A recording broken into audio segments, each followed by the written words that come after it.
अब हमारा वीडियो 7 बन रहा है, ठीक है। एक्सरसाइज 4.1 है, क्वेश्चन 1 और 2 के ऊपर फोकस करेंगे। तो क्वेश्चन 1 में 4 पार्ट है, पहले 1 पार्ट के ऊपर देखते हैं। पार्ट 1 को देखते हैं। कहता है 2, 4, 6, 8 up to 50।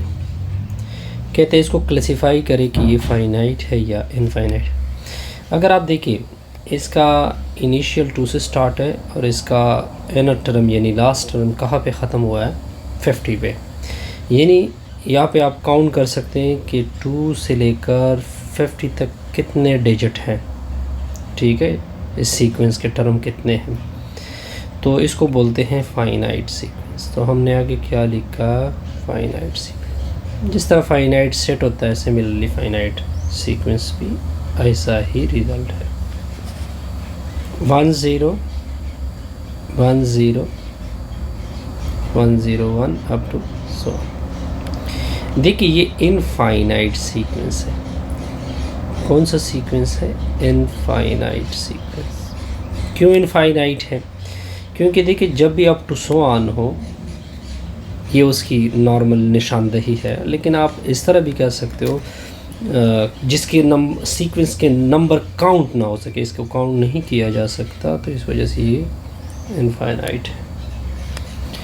Up to so on -4 0 4 8 up to so on 60, ये भी इनफाइनाइट सीक्वेंस है।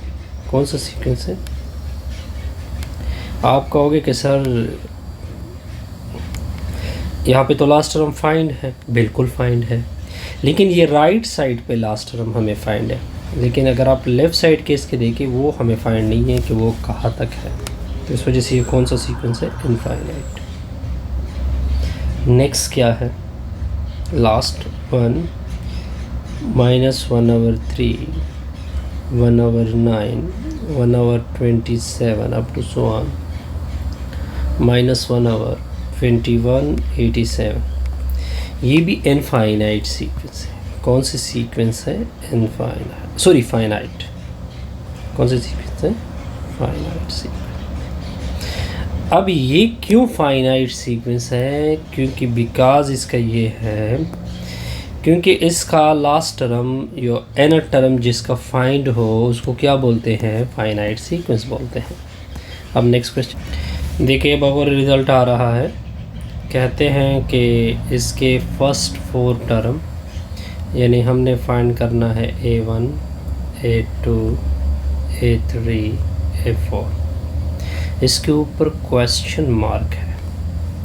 ये जो है इसको मान ले, लेट कर ले, ये AN है, यानी n × n + 1/2। मान ले this is called equation number 1। अब A1 को फाइंड करने के लिए पुट करोगे n की जगह 1, क्योंकि हमें पता है कि n कहाँ से स्टार्ट होगा सीक्वेंस के लिए, 1 2 3 से। तो सर n की जगह 1 पुट कर ले। कौन सी इक्वेशन में 1, जहाँ पे n है वहाँ 1 पुट कर। यहाँ पे A1 1 × 1 + 1 नीचे होगा 2 1 × 2 नीचे होगा 2 2 2 कैंसिल। तो A1 की वैल्यू क्या आ जाएगी, 1 आ जाएगी।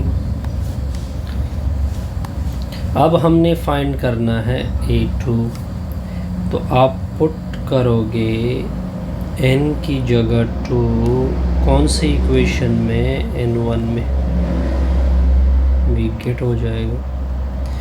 तो A2 जाएगा 2 × 2 + 1 डिवाइडेड बाई 2। ये 2 और 2 आपस में कैंसल। तो A2 की वैल्यू 2 + 1 को क्या बोलते हैं, 3 बोलते हैं। 2 + 1 को क्या बोलते हैं, 3। तो ये कौन सा टर्म आ जाएगा, 3। बिल्कुल ठीक हो गया। अब नेक्स्ट क्या करोगे, पुट करोगे n = 3 कौन सी इक्वेशन में, n 1 में। तो A3 हो जाएगा n की जगह 3 इंटू 3 प्लस 1 डिवाइडेड बाई 2। तो A3 आ जाएगा 3, इसकी जगह 4, नीचे 2, ये 2 कैंसल, 2 हो जाएगा। तो A3 की वैल्यू आ जाएगी 6। ओके, अब नेक्स्ट फोर्थ टर्म के लिए क्या करोगे सर? पुट करोगे n की जगह 4 इन इक्वेशन नंबर 1। तो A4 4 इंटू 4 प्लस 1, नीचे हो जाएगा 2, 2 और 4 कैंसल। तो A4 की वैल्यू आ जाएगी, इससे 5 आएगा तो रिज़ल्ट क्या आएगा? 10। ओके, तो हमारा रिज़ल्ट क्या क्या आएगा?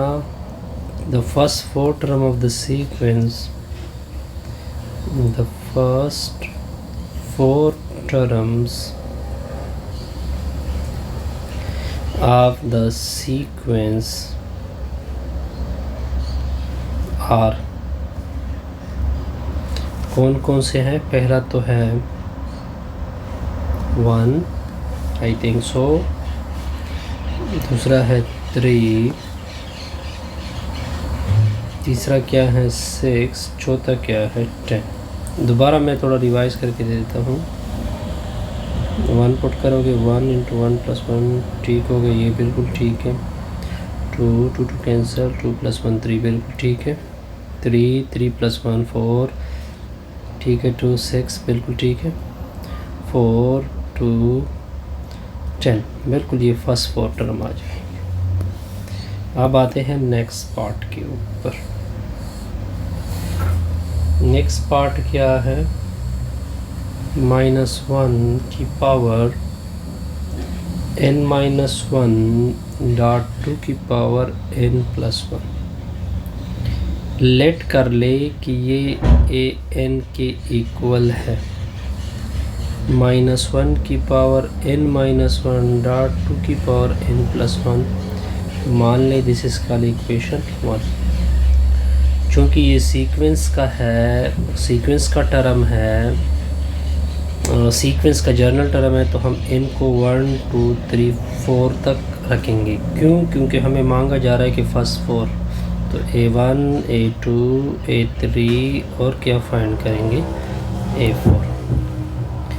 इस तरह कर दे कि पुट कर दे n की जगह 1 कौन सी इक्वेशन में? n1 में। यहाँ तक ओके। तो क्या हो जाएगा? A1 -1 के ऊपर n1 -1, n की जगह 1 1 प्लस 1। तो A1 इक्वल टू -1 के ऊपर 0, 2 के ऊपर 2। Something power 0 is equal to 1 होता है, लेकिन A को क्या नहीं होना चाहिए? 0। तो A1 की वैल्यू -1, इससे 1 2 का स्क्वायर हो जाएगा 4, तो रिज़ल्ट आ जाएगा 4। मतलब ये बना A1 की वैल्यू 4। ओके, A1 की वैल्यू 4। अब इस तरह करे, पुट करे n की जगह 2 कौन सी इक्वेशन में? 1 में। जहाँ पे n है तो ये A2 -1 के ऊपर 2 -1, 2 के ऊपर 2 प्लस 1। यहाँ तक ओके। तो A2 -1 के ऊपर 1 डॉट 2 के ऊपर 2 प्लस 1 से क्या निकला? 3। ये 2 पावर 3 का मतलब 2 मल्टीप्लाई 2 यानी 8। A2 इक्वल टू -1 के ऊपर -1 कहते हैं, ये साथ में 8 आएगा, तो A2 की वैल्यू -8 आ जाएगी। ओके, आप पुट करोगे थर्ड टर्म के लिए, पुट करोगे n की जगह 3 कौन सी इक्वेशन में? 1 में। वी गेट, तो A3 -1 के ऊपर 3 -1 डॉट 2 के ऊपर 3 प्लस 1। तो A3 माइनस 1 के ऊपर 2, 2 के ऊपर 4। ये 2 के ऊपर 4 का मतलब होता है 2 मल्टीप्लाई 2 मल्टीप्लाई 2, इससे आएगा 16। तो A3 आ जाएगा माइनस 1 के ऊपर 2 का मतलब -1 मल्टीप्लाइड बाई -1। तो A3 का रिज़ल्ट आ जाएगा +16। ओके, ये भी क्लियर। अब पुट करोगे n इक्वल टू 4 कौन सी इक्वेशन में 1 में, आपका रिज़ल्ट क्या हो जाएगा A4 -1 के ऊपर 4 -1, 2 के ऊपर 4 + 1। तो A4 आ जाएगा -1 के ऊपर 3 आ जाएगा, 2 के ऊपर 4 + 1 से 5। 2 पावर 5 का मतलब होता है 2 मल्टीप्लाई 2 मल्टीप्लाई 2 मल्टीप्लाई 2, इससे कितना आएगा 32। -1 के ऊपर 3 का मतलब -1 3 टाइम्स मल्टीप्लाइड कर दे, तो A4 का रिजल्ट इससे आएगा -1.32। तो A4 का रिजल्ट आएगा -32। ये भी क्लियर। तो क्या कहोगे, the first 4 term of the sequence are, एक तो -32 है, फिर 16 है, फिर क्या है -8 है, वो 4 है, यानी -8 और 4। ये इसके क्या आ जाएंगे, टर्म आ जाएंगे। अब नेक्स्ट एक और पार्ट करना होगा हमने। ये पार्ट है पार्ट नंबर 3। ओके, कौन सा पार्ट है, 3 को देखते हैं। 1/3 की पावर n, लेट कर ले कि ये an के इक्वल है। आपसे फर्स्ट 4 टर्म मांगे जा रहा है, यानी A1 A2 A3 A4। लेकिन हमें पता है कि सीक्वेंस कहाँ से बिलोंग करेगा, डोमेन नेचुरल से, लेकिन हमसे 4 मांगे जा रहे हैं, तो हम फर्स्ट 4 टर्म लिख देते हैं 1 2 3 4। अब मान ले इसको इक्वेशन नंबर 1 पुट कर ले, n की जगह 1 कौन सी इक्वेशन में, 1 में वी गेट, तो A1 1/3 की पावर 1, इसको क्या बोलते हैं, A1। ओके, अब n की जगह n की जगह पुट करोगे 2 कौन सी इक्वेशन में, 1 में वी गेट, तो क्या होगा सर, A2 आ जाएगा 1/3 की पावर 2 आ जाएगा, यानी 1 की पावर 2, 3 की पावर 2, यानी 1/9। तो A2 की वैल्यू आ जाएगी 1/9। अब नेक्स्ट करोगे, पुट करोगे n की जगह 3 कौन सी इक्वेशन में, 1 में वी गेट हो जाएगा A3 1/3, ऊपर n है उसकी जगह 3, 1 की पावर 3, 3 की पावर 3, 1 की पावर 3 को 1 कहते हैं, 3 की पावर 3 यानी 3 टाइम्स मल्टीप्लाइड होगा 27। तो A3 की वैल्यू आ जाएगी 1/27। अब पुट करोगे 4 टर्म के लिए n की जगह 4 कौन सी इक्वेशन में, 1 में रिज़ल्ट आ जाएगा वी गेट, तो A4 1/3 की पावर 4, यानी 1 की पावर 4, 3 की पावर 4, ऊपर से 1, नीचे से 4 टाइम्स मल्टीप्लाइड करोगे, तो A4 को आप देखते हैं 1/81। यहाँ तक ओके। तो आपके फर्स्ट 4 टर्म क्या आएंगे, hence the first 4 terms are, एक 1/3, दूसरा 1/9, तीसरा 1/27, चौथा 1/81। अब लास्ट पार्ट हमने करना है। लास्ट पार्ट को देखते हैं।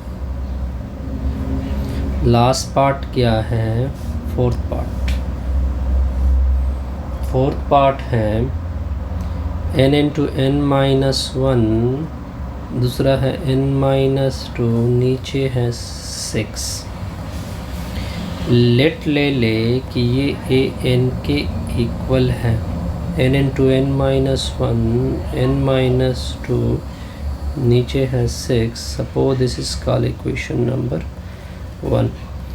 n चूँकि सीक्वेंस के लिए नेचुरल से लेते हैं, लेकिन हमसे 4 टर्म मांगे जा रहे हैं फर्स्ट, तो हम 1 2 3 4 करें।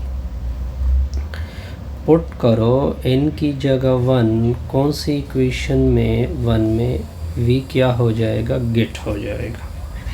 तो a1 1 into 1 minus 1 1 minus 2, नीचे हो जाएगा 6। ये देखिए ये 0 आ जाएगा, 0 इसके साथ और इसके साथ मल्टीप्लाइड हो जाएगा 0, नीचे 6।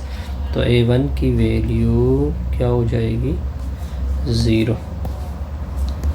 अब पुट कर दे n की जगह 2, कौन सी इक्वेशन में 1 में v क्या हो जाएगा, गेट हो जाएगा। तो a2 यानी 2 into 2 minus 1, 2 minus 2, नीचे हो जाएगा 6। ये देखिए 2 minus 2 0, 0 इससे मल्टीप्लाइड होगा 0, फिर इससे मल्टीप्लाइड होगा 0, नीचे आएगा 0/6। तो a2 की वैल्यू भी क्या आ जाएगी, 0। यहाँ तक ओके। अब पुट करोगे n की जगह 3, कौन सी इक्वेशन में 1 में v क्या हो जाएगा, गेट। तो a3 3 into 3 minus 1, 3 minus 2, नीचे हो जाएगा 6। तो a3 3 अपनी जगह 2, इससे आ जाएगा 1, नीचे हो जाएगा 6। 3 मल्टीप्लाई 2 6 और 6, तो a3 की वैल्यू आ जाएगी 1। अब पुट करोगे n की जगह 4, कौन सी इक्वेशन में 1 में v क्या हो जाएगा, गेट। तो a4 4 into 4 minus 1, 4 minus 2, नीचे हो जाएगा 6। a4 4 into 3 into 2, नीचे हो जाएगा 6। 4 इन दोनों की मल्टीप्लिकेशन 6, नीचे हो जाएगा 6, ये कैंसिल। तो a4 की वैल्यू आ जाएगी 4। यहाँ तक क्लियर। अब देखिए the term of the sequence are क्या क्या आ गए, पहला 0, दूसरा 0, तीसरा 1, चौथा क्या आएगा 4। इससे हमारा ये लेक्चर एक्सरसाइज 4.1 का क्या हो गया, कंप्लीट। ओके।